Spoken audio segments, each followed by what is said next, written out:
Hello and welcome to a brand new episode of ETMarkets PMS Talk, a show where we discuss the opportunities as well as investment strategies deployed by the fund managers in the popular space of ultra HNI investing. Well, my name is Shadadhananda, and today we have with us a very special guest, Ravi Dharamshi, who is the founder and CIO of ValueQuest Investment Advisor, which is a SEBI registered portfolio management company that manages assets over 5,000 crores.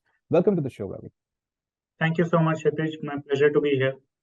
Thank you so much for taking time out for the show. Well, before I start off with the market outlook, I just want to get your understanding. The ace investor Rakesh Jhunjhunwala's demise, must have come as a shock to you as well, with whom you actually spent your initial days. Tell us about the learnings in that period as well, sir. No, absolutely. I think it was a great loss personally, as well as I think it was a great loss for the nation. Because I think he was one of the biggest and loudest cheerleader that this nation could have, and he Absolutely. was a staunch believer in the potential of India. So it's a great loss for all of us, and we'll all miss his witty one-liners and courageous and bold predictions, especially at the times when everything seems lost. So there needs to be that one guiding hand who tells us that it's not all lost and things will be better. This too shall pass. I think we'll all miss that. Yeah, but it's been a fantastic privilege for me that I got to work with him at the initial start of my career. And it was also a time from where he was going from being a lone warrior, single man army to building a team. So I was employee number two at his firm, at his partnership firm. So Oh. it really, really helped me a lot in giving a big boost to my confidence, to my career, in my understanding of how to analyze businesses. I mean, I don't think I've seen any other person who's as sharp in judging people, in terms of judging opportunity. And he was one of the sharpest. I mean, in a room full of people, we can on and on asking questions, this and that, and he might feel to you that he's not part of the conversation, is disinterested, and then few minutes later he comes back with the most pertinent and the most poignant question that one could ever ask. That just tells you that his mental faculties were so sharp and present at all points of time. So that was something that I would personally really like to imbibe in myself. But I think he was also a hard taskmaster, which was good for me, because you could not be loose with your narrative or numbers. You have to be very sure about what you're talking, and he would not take any kind of crap. So that helps me in my rehearsal twice before even going and talking to him for even the smallest of things. So that God fear was there, because you don't want to be wrong in front of him. So that so there are many learnings, of course, but these are some of the things that I fondly remember. Right. Thank you, Ravi. And in fact, some of the interviews which is come on the TV as well, we fondly remember just the way you described him. So definitely the way he used to, take the management calls, especially around about that time, post the quarterly results. So yes, that's an era gone by. Now, Ravi, you also follow Warren Buffett methodology of investment. But will this methodology and system work equally well for Indian market? Now, why I say that is because there has been a constant debate on both these fronts. There are a certain set of people who are against it, and then there are a certain set of people who say, no, this might not work for India as well. The mistake that a lot of people do is taking its quotes on face value. I think Right. there is a lot to learn from everyone, but Warren and Charlie are truly, they are the fountainhead of so much of investing wisdom we get from them. However, learning from them does not mean emulating them. Yeah. There can be only one Warren, there can be only one Charlie, and there can be Hmm. only one Rakesh Jhunjhunwala. It is impossible to replicate the unlimited pool of capital that is available to Berkshire. Okay, Yes. so when you have that kind of pool of capital which is large and unlimited, you will behave in a different manner. While if you are just starting with a very limited capital and you are looking to jump through the orbits, at that point of time, obviously your risk appetite will be very different. The outlook you will have is very different. So it is very important that understand yourself. I think the best investing results come from the perfect match of your temperament and your investing philosophy. If you try to adapt somebody else's investing philosophy without first understanding who you are, where you stand, then the investing results are going to be subpar for sure. So you are your biggest enemy. What market do, which stocks will perform, they're all very fleeting and almost impossible to predict. What one can focus is how you will behave when a crisis or an opportunity presents itself. Beyond the point, system or methodology cannot be applied with eyes closed. Effectiveness of each system changes with market, sector, cycle, geography. But the wisdom lies in knowing which system to be applied at what point of time. Knowing when to make exceptions to your system is again a superpower achieved with long experience and timing. Important thing is, as Rakesh would say, is to be humble in front of market's wisdom. Do your process with integrity. Capitalize when opportunity presents itself and cut your losses and admit your mistakes. Worst of mistakes happen in the best of times. Avoid letting success go to your head and admit the role of luck and stick to your process. I mean, I know these are all, it sounds all very cliched, but that's what it is. It is easier to say than to do it. I cannot say it in any more words because all these investing stalwarts have said it in so many words. Absolutely. In fact, well said. And you re-emphasized on all these important aspects, or you could say the mantras of investing, or the long-term investing. I'm sure our viewers will take note of that when they are doing the investment. Now, Ravi, let me also come back, come to the portfolio. You were one of the early ones. In fact, if I'm not wrong, you started your PMS back in 2010, according to the PMSbazaar.com data, giving a CAGR of over 16%. And the other one, I think the Platinum Plan, which was launched in 2014, giving a CAGR of more than 17%. Now, this is consistent performance across market cycles. Very impressive. Now, both are multi-cap things. Tell us the secret sauce of consistent performance. I wish there was a secret sauce. I think you would have seen that movie Kung Fu Panda. That absolutely scroll, yes. And he sees, and he could see his own reflection. I guess that's what the secret sauce is basically in believing in yourself. But what I will probably tell you is what our philosophy and processes, and if there is something that somebody can learn from it, great. But otherwise, there is no real secret. Making fewer and fewer mistakes is the path to Holy Grail in our business. It is not about being a cowboy. So, there is a saying which applies to trading that there are old traders and there are bold traders, but there are no old bold traders. It applies as much to investing as well. When you are in your, when you are young, you can take far more. As you grow older, your better sense kicks in, and you try to balance your risk and reward.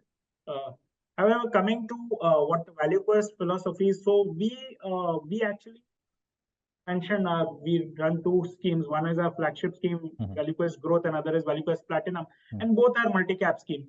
So that primarily stems from the fact that we are not here to sell a product.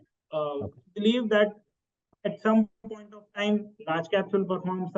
At some point, mid caps will perform. At some point, small caps will perform. I am not here to sell you a large cap product or a small cap product. I am here to create a portfolio which can take advantage of cycle is whatever. And again, I'm not talking about a 3 month, 6 month rally in the market. What we are talking about is ability to take advantage of whatever 3 to 5 year kind of a window horizon presents, opportunity presents. So we are sector agnostic, we are market cap agnostic. We have a fairly high bar for quality. Of course, it's not like we are going to buy only the very well-known cash flow compounders over the last 20, 30 years, and we will not buy anything besides that. We don't hold that kind of a pristine quality, so to say. We will definitely, in the spectrum of black to white, we will be tending more towards white, and rather not even middling. So we have a high bar for quality. Then we have a philosophy which I believe is slightly different. The approach is slightly different from most others that I know, which is we combine the top down and bottom. Most people are either macro investors or they are bottom up stock picker. We would like to believe that we like to take advantage of the top down approach in identifying the companies that are best positioned to take advantage of a particular trend or a theme. And again, the time horizon is also very different from most other people. Most other people will go for, I don't know, 1 year, 3 year, but we look for 3 to 5 years rolling view.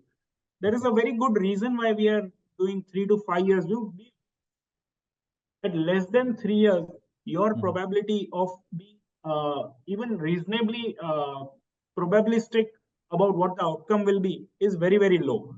Beyond 5 years, again, the same thing applies. You don't know how the future is going to evolve. So you have to, that's why we look at a 3 to 5 year rolling view. Do I want to hold companies on stocks much longer than 3 to 5 years? Of course we do. But yes. I don't buy with the point of view that I'm going to buy and hold it for 20 years or 30 years. That's not how it works. You buy and you constantly evaluating and reviewing whether it is still looking good from the next 3 to 5 years point of view. I should be able to convince myself. And I mean, at all points of time, whatever stock I am holding, somebody else attractive with a 3 to 5 year point of view, then only I will be able to get my exit, right? So we try to identify companies that can change scale. Whether it is a micro cap, it should become a small cap. If it is a small cap, it should become a medium mid cap. If it's a mid cap, it should become a large cap. If it's a large cap, it should become another large cap. Usually, these companies and industries have a business cycle uptrend which lasts anywhere from 3 to 7 years. And that is what we try to identify and capture and be early enough in the cycle so that most of the future is not yet factored into the price. That is the variant perception or the difference between value and the price that we try and capture.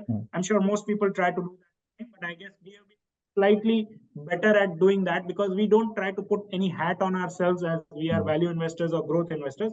Both the things are required. There are times when value works, there are times when growth works. In fact, we believe growth is very much a part of the value that you want to invest in. Without growth, there cannot be value creation. So that broadly, this is how we look at the market. Very opportunistic. Identify macro trends that are going to pan out over the next 3 to 5 years. Within those macro trends, which are the companies positioned to take advantage of that? Then see if they meet your hygiene factors in terms of the quality of company, balance sheet, corporate governance, alignment of interest, those kind of things, and then stay partner with them as long as things are panning out as you envisaged or better. Absolutely. Now we were discussing about the investment philosophy, Ravi. Now tell us more about Investor First, which has sort of enabled you to outperform the BSE 500 index consistently since inception. So Investors First is actually a play of words. It means both the things. One, that we were investors first and we have become investment managers later. And the second is, of course, we put our clients' interest or the investors' interest first. So if I were to, I have now been a sell-side analyst. My family has got its initial capital through broking in equity market, and we have stuck to our investing our capital in equity markets. So we understand the investor's perspective. I mean, I myself would not sell a product or a service which I would not buy myself. I mean, those, as the saying goes, that buy from a restaurant where the cook eats in the same restaurant. So I think this is the thing that stands out for us. We think as an investors, we have so much skin in the game ourselves. My portfolio is part of the same scheme that I manage, and so does all the other schemes that are managed by the respective fund managers. Their capital is also totally invested. So that is Investors First. And then, of course, we put our from a point. There are so many ways in which we conduct our business, which suggest that we put our investors' interest first. So we started off way back in 2010 when the requirement for appointing a custodian was if your AUM was above 500 crores. But from day one, we had a custodian. At that point of time, SEBI had not mandated higher watermark, but from day one, we've been following the higher watermark. We've always been fair, transparent, proactive, and ethical in our communications towards client, letting our actions do the speaking and let our performance do the speaking for us, rather than it doesn't sound right that I say all the good things about myself, but we pride ourselves in the fact that we put our clients' interest first, and this is demonstrated by the fact that the churn at our investors end is very, very low. Even during the times of COVID, we hardly got any calls asking, what is going to happen, or is the world going to end, or any such thing. And very, very few clients, in fact, did whoever. Of course, there are many people who had problems in their businesses, or whatever they were doing. So some people need money, but even those were kind of restricted. Even today, a lot of our ex-clients as well as ex-employees do speak highly of us, and that I think is the testament to our investors first philosophy. No, absolutely. In fact, well said. And I'm sure our viewers will also take note of the same, that maintaining discipline at all times is something which always pays off at the end of the day. Now, let me also come to markets. Now, we've just stepped into FY24 and are surrounded by, you could say both domestic and global headwinds. So what is your view on the markets for a long term? Sorry, I think we've been in midst of one of the steepest inversion of the yield curve, steepest rise in the interest rate. Developed world has not witnessed the kind of inflation that they are witnessing for almost 40-50 years. So Absolutely. the entire generation has no idea what high inflation or hyperinflation feels like. So these are new times. The money that has been cheap and that has been sloshing around since for the last 20 years, which got even more accentuated during COVID times, because the playbook that most central bankers use for any kind of a crisis has been the same. Whether it is a war that happens or whether it is a pandemic that happens, first thing that they do is cut interest rate. In fact, there was a meme going around the day aliens attack the planet Earth. The first thing that central bankers are going to do is cut interest rate. So no, I'm just joking. No, absolutely, yes, sir. No, sir. The point is that in this kind of a scenario where the playbook has been to just print money whenever there is any kind of a trouble, India has been an oasis. I think RBI has done a wonderful job not overstimulating the economy during COVID times. And today we are in a situation where we are not facing the same kind of inflation. Of course, for us also inflation has been high, between 4 and 7%. But we are far more used to it. It is not a sigma event in terms of the kind of inflation we are seeing. The kind of proportionate rate hike is also, it's proportionate to the inflation. So I think RBI has done a wonderful job. Government, I think, did a wonderful job of not fiscally stimulating and managing the balance sheet during COVID time, and yet providing the support that the lowest strata of the economy needed. The fact that we did not have riots or any kind of outbreak, the situation could have easily spiraled out of control. For a large country like India, shutting down economy overnight, confining people to only their houses, and yet not seeing kind of a backlash. I would not have been able to imagine that such a thing could happen. So we managed the healthcare crisis well, managed the balance sheet well. We are managing our currency also quite decently. Our inflation is under control. So from all angles, as much as you can see that standing out in this world in a lot of aspects, and the world is also noticing. See, very recently I did an international trip, and even previously when I used to do, there used to be a lot of selling involved in terms of we have to sell India to the world. That part has been taken care of. We don't need to sell India anymore. Now I just need to say what ValueQuest is doing to capture the opportunity that India is presenting. And that just tells you that there is growing acceptance, whether it is geopolitically, strategically, or in terms of providing an environment to the entrepreneurs and capitalists to create wealth in this country. I think India is absolutely standing apart. Of course, we keep discussing the headline numbers of being one of the fastest growing economy and all that. But what is more important from equity markets point of view is that there are pockets available where entrepreneurs, capitalists can deploy capital and earn higher than cost of capital. That is the crux of an investor. I'm not trying to create a feel good about what this government is doing is the best thing or any such thing. It is about whether there is an opportunity to make money for an international investor, and they are absolutely convinced that yes, there is an opportunity. And again, they are not thinking 1 year, 6 months. They are thinking 3, 5, 7, 10 years. From that point, I think India is standing out, and I think sectoral rotation and little bit of valuation correction had to happen, and that is why we have been in a broad range for the last 16, 17 months and not gone anywhere. There has been no incremental wealth creation, but again, as compared to we are in a much better position. We have retained a lot of the wealth that was created post-COVID. So again, India is an oasis as compared to other economies, I would say. No, absolutely, Ravi. In fact, it's a very positive thing that you've just mentioned that globally investors are looking at India in the positive, you could say the, limelight. Because why we are saying that is, in last 1 year or say in the last 12 months or 18 months, we see a lot of consistent selling by foreign institutional investors as well at the same time. But now the trend seems to be at least slowed down or reversing. So that's a big sign. That's a positive sign. I'll add to that is, yes, you are right. There has been a lot of selling. About $40 billion worth of stock has been sold.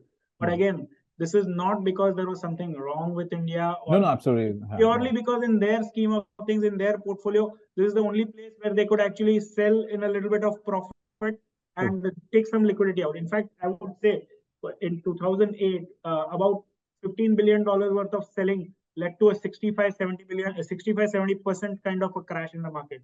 This time around, a $40 billion selling has led to nearly 18-19% kind of a correction. So that is again the broad basing of the market. The depth of the market has improved. Indian market is now actually in $3 trillion plus club. Is one of the few markets which allows you to. We can absorb $100 billion of capital as well, and we can let that capital go back also if required. So that again adds to the attractiveness of India. Absolutely. Now, lastly, according to the fact sheet, what makes you so bullish on BFSI, home improvement, capital goods, as well as manufacturing in your growth portfolio, where I think allocation is more than 10%? So if you see, the first thing that we did is that reduce depends on sectors that are focusing on more bullish domestic cycle. So from that point of view, again, if you are bullish on Indian economy, then you have to be bullish on the financial sector. I think yes, we have been the correction of the balance sheet in the financial lending sector took a long period, way more than it should have. But what happens is this time around, now we have the IBC, which is the bankruptcy code. Now our asset quality is the best it has ever been. There is not a single call on which asset quality is even spoken about. Everybody is only talking about growth and avenues for growth. Nobody talks about asset quality anymore.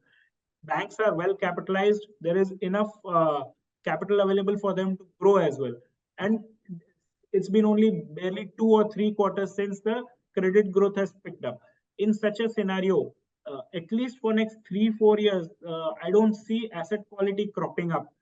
Asset quality concerns cropping up for financial sector, and it will be only a question of which banks or NBFCs are well positioned to grab the opportunity. So we are very, very bullish on the financial sectors. I don't see any reason, but if FIIs had to sell something, and financials is a large sector, so it has been suffering from a little bit of that till now. But I think that that underperformance or the money going out of India, I think that phase has ended. So I think we can expect banks to outperform from this point on. Again, the other sectors that you mentioned, whether it is home improvement, capital goods, manufacturing, are again from the point of view of that domestic cycle is picking up. So real estate cycle, if you see, just post-COVID, a lot of state governments gave incentives lot of prior to that, the inventory correction was already in process, and there were not too many real estate developers who were launching new projects. So, and what COVID actually separated the men from the boys. Yes. Those who were actually surviving on borrowed time and money actually met with okay, this is not going to happen, and only the few surviving developers are actually now managing to scale up, and the market share shift that you can see between the top 10 versus the rest of them is very, very stark and visible. So now real estate has started picking up again, and there are few developers that can take advantage of it, and this is a far cleaner real estate sector than probably it was, say, 10, 15, 20 years back, where there was involvement of so much of cash component. All that is reducing. So but of course, we still have our quality bar very high. So even if you are bullish on real estate, playing it through a real estate developer is always challenging. Hence, we prefer playing it through an home improvement scheme, scheme of things. Right. So whether it is pipes or tiles or those are the sectors which tend to benefit. There is a certain amount of lagged impact. I mean, if you have bought a house 12 months back and an under construction project, once the project is ready and you get your OC, once you start developing your home, probably 6-12 months down the line is where your requirement comes in for everything that goes inside a house. So I think for the kind of real estate cycle that we have seen in the last 2-3 years, at least 3 years, the cycle will continue to be good for the building improvement, and it can further continue to be good because RBI has now paused the interest rate hike, and I don't see too much of an impact on the real estate sales. Of course, there was some bunching up in the last quarter of the real estate sale because capital gains related benefits were going away. Some of the stamp duty related benefits have gone away. So some amount of normalization will happen, but the sector will still remain in an uptrend because now the inventory levels are really, really attractive. As in most of the about 12 to 18 months of inventory, and that is not a very high number. So new projects will continue to have demand. So we remain bullish on domestic cycle of real estate, re-leveraging of the economy, and of course the manufacturing, which includes industrial and capital goods. That is also a cycle that is picking up. If you see, most of the heavy lifting in the manufacturing on the cap goods side is being done by government, central government. That at some time will not be enough. Now, from this year onwards, you see private also picking up some slack, and state governments probably from next year onwards will pick up some slack, where you need to deliver on your poll promises on the infrastructure. People have now gotten used to a certain level of development, certain level of ease of whether it is ease of doing business or ease of living. So you cannot now reverse that tap. So I think people will demand more and more development. Whichever political party comes in, whichever state, will have to have development agenda at least. So I remain very bullish on the capital goods theme also, though the contour capital cycle is very different from the one in the previous cycle, where we actually had a lot of thermal power and road and that kind of infrastructure development. This time around, it is more renewables, and there is a large mega theme that we are bullish on, which is the energy transition. A lot of people feel that look at it through or black and white lens. We believe this is it is a humanity challenge. It is have all of us as humans have to away from fossil fuels. We have to reduce the carbon emission. We have to bring the global warming down, and there is no choice over here. So there is no point politicizing it. This is real, and it is now not only being driven only by regulation, but it is being driven by economics as well. Yes. It is being driven by other motives as well. So when some idea takes shape of its own and people start running with it, there is a lot of consciousness at individual level also to not contribute to the global warming. When idea takes form of its own and it develops its own momentum. So I believe whether it is the adoption of solar, wind, all types of renewables, and some of the technologies are still in development stage and will probably be available 4-5 years down the line, will add to the system, and we have to do this transition away from carbon burning fuels towards renewables. So, but from the capital markets point of view, there are very few plays available to capitalize on this. But whatever few plays are available, we are very bullish on them. So I think solar is going to be a big theme. Biofuels also is going to be a big theme, and we continue to stay bullish on these mega trends. Well, great. Well, I'm sure our viewers would have got the list, which Ravi has shared. On that note, thank you so much for your time, Ravi. And that's all for now. But do stay log on to etmarkets.com for more on news, business, and economy. Again, thank you so much for your time, sir. Thank you so much, Hitesh. My pleasure.